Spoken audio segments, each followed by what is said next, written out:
PSM Makassar harus maksimalkan kuota pemain untuk mengarungi Liga 1 2022-2023 jika dilanjutkan. Pasalnya pertandingan padat harus dijalani jika Liga dilanjutkan.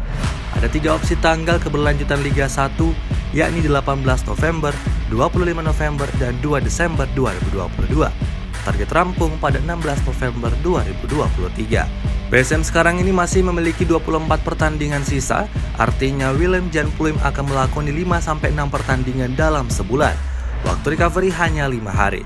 Ditambah potensi pemain dipanggil memperkuat timnas Indonesia dari berbagai kelompok usia. Sebab agenda timnas Indonesia dari Desember 2022 hingga Juli 2023. Ada Piala AFF 2022, Piala Asia U20 2023, SEA Games 2023, Piala Dunia U20 2023, dan Piala Asia 2023. Sejumlah nama punggawa PSM berpotensi dipanggil perkuat timnas Indonesia di berbagai ajang tersebut. Setidaknya ada 4 nama, yakni Ramadhan Sananta, Yaakob Sayuri, Ricky Pratama, dan Muhammad Zaki Ashraf Huwaidi. Ramadhan Sananta dan Yaakob Sayuri terakhir dipanggil perkuat Garuda Muda di FIFA Matchday lawan timnas Curaçao pada 24 dan 27 September lalu. Sedangkan Ricky Pratama dan Muhammad Zaki kini menjadi bagian timnas Indonesia U20. Keduanya mengikuti pemusatan latihan di Turki dan Spanyol. Skuad ini nantinya menjadi cikal bakal timnas Indonesia U20 pada Piala Asia U20 dan Piala Dunia U20.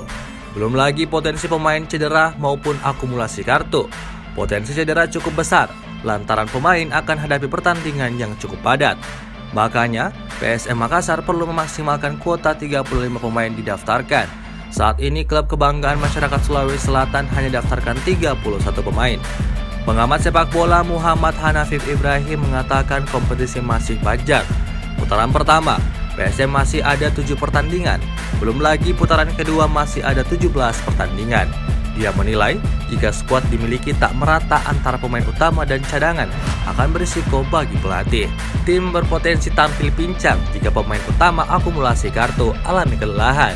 Sementara pemain pelapis tidak bisa menutupi perannya.